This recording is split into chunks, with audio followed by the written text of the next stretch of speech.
Now, I attended a conference yesterday, hopefully the first of many, discussing how to achieve what a lot of people out there would love to see: a coalition or alliance of the centre-right of UK politics, instead of the fragmentation that we're witnessing today, while the Tories slide ever more to the left with their tax, borrow and spend policies. And one of the attendees was successful businessman, Brexiteer and former Brexit Party MEP Ben Habib. And I said to him that the Tories claim they've got Brexit done and that with the announcement of the Windsor Framework, it was all over and everything is hunky-dory. I wish it were hunky-dory. All the fanfare with which the Windsor Framework was launched was really designed to cover up the fact that the Windsor Framework completely fails to do that which it needs to if it were to restore Northern Ireland to the union of Great Britain and Northern Ireland. You might remember, Jeff, that I brought a judicial review against the government over the protocol. And the result of that judicial review, there were two results. The principal one of which was that the Northern Ireland Protocol had subjugated key aspects of the Acts of Union. British citizens in Northern Ireland are not on an equal footing with British citizens on the mainland in Great Britain. There's a border down the Irish Sea. And it's not just about trade between Great Britain and Northern Ireland, it's about fundamental rights that citizens have in Northern Ireland. And the point about the Windsor Framework was to address that. And they did quite convincingly put forward their case for how they'd done it. But actually, like all things with this government, when you start looking at the actual wording of what's been delivered versus what they say has been delivered, you discover that they're two completely different things. So, for example, Rishi Sunak talked about green lanes and red lanes. Green lanes being for trusted trader status, allowing goods from Great Britain to go to Northern Ireland without imposition, without the Irish Sea causing any trouble. Well, it's not true.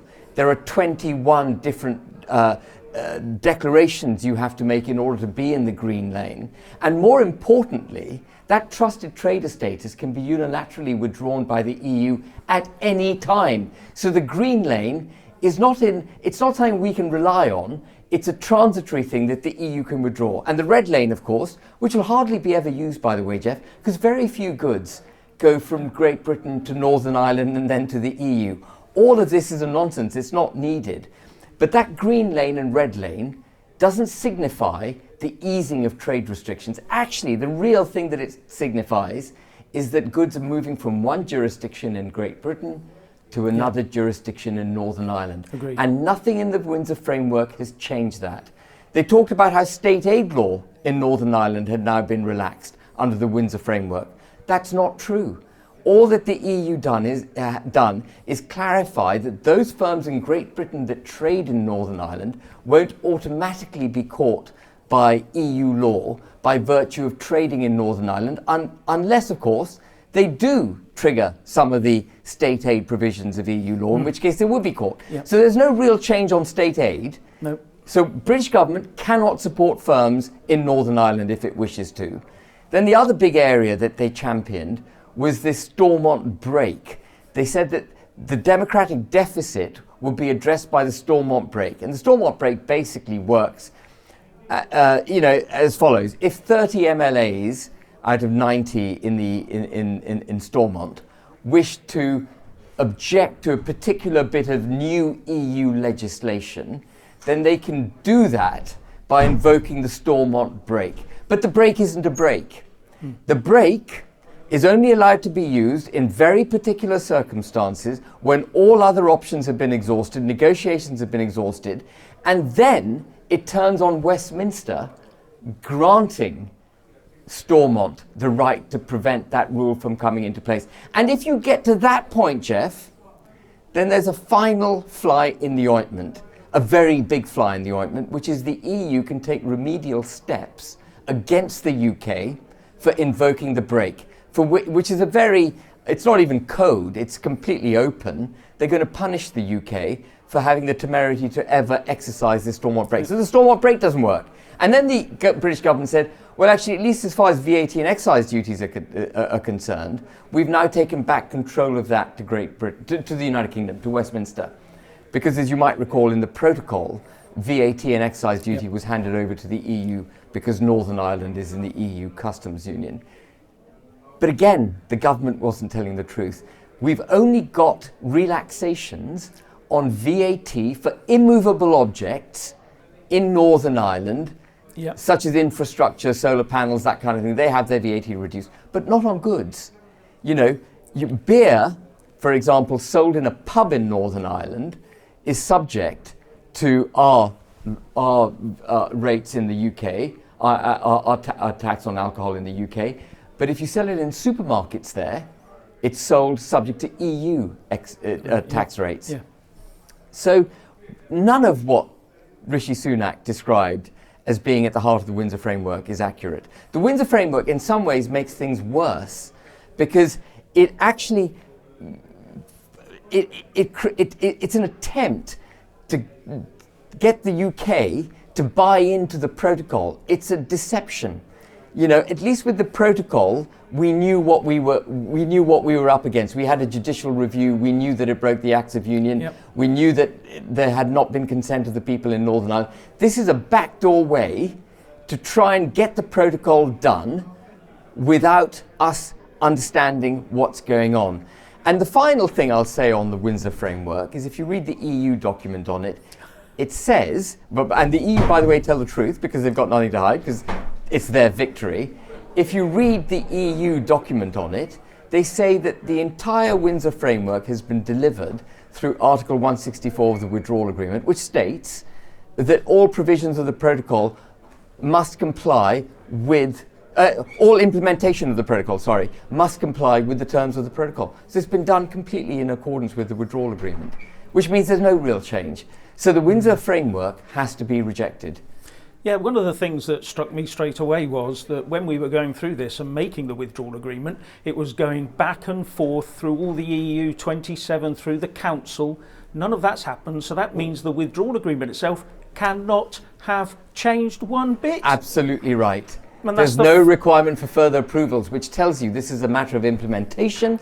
It's not a matter of rewriting the protocol. And it reasserts the protocol. And it reasserts the protocol, which is the point I was trying to make, and you've made so brilliantly. It's one word. It reasserts the protocol, and that's pernicious because it lulls us into thinking.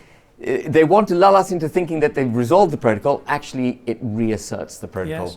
One of the other things that a lot of people don't realise is that the European Union itself, as a body, is not signed up to the European Convention on Human Rights. That means that although every single person in the UK can take the government to the European Court of Human Rights, whether or not you want to be in that European Court, it means that they can. But no European Union citizen can take the European Union, the ECJ, the Parliament or the Council or the Commission to the European Court of Human Rights. Does that mean, therefore, that no one in Northern Ireland can do the same regarding the single market? Now that means that they're on another downer when it comes to equal rights with us. Yeah. Now I don't agree with membership of the ECHR, but for the Remoaners to say that it safeguards our human rights to go back in, that I would argue that it doesn't. Yeah, it doesn't, because the EU isn't a member. That's a very pertinent point. You can't actually take the EU to this court, which, as I mentioned when I spoke earlier, requires, and in the Trade and Cooperation Agreement, we're required to recommit to the European Court of Human Rights. People keep telling me that, Ben, it's got nothing to do with the EU. I know it's got nothing to do with the EU. But under the TCA, under the TCA, they forced us back into it. Oh, not forced us back into it, they forced us to recommit to it. Yes, we had to recommit, and it's in international law. Now, the other side of this is, under the 2009 Lisbon Treaty, it says under Article 6, the EU shall join the ECHR. Now that was signed in 2009. That was signed, so that's 14 years. 14 years of, what would the Remoaners call it? Breaching international law. Yeah, and which they're very keen on citing. And the other side is that in 2014, the European Court of Justice was presented with a package by the Commission that said, here you are, this is how we want to join the ECHR. And the ECJ took it away, and this is on public record, and said, oh, you can't do that because membership of the ECHR by the EU is incompatible with treaty law, EU treaty law. They're incompatible.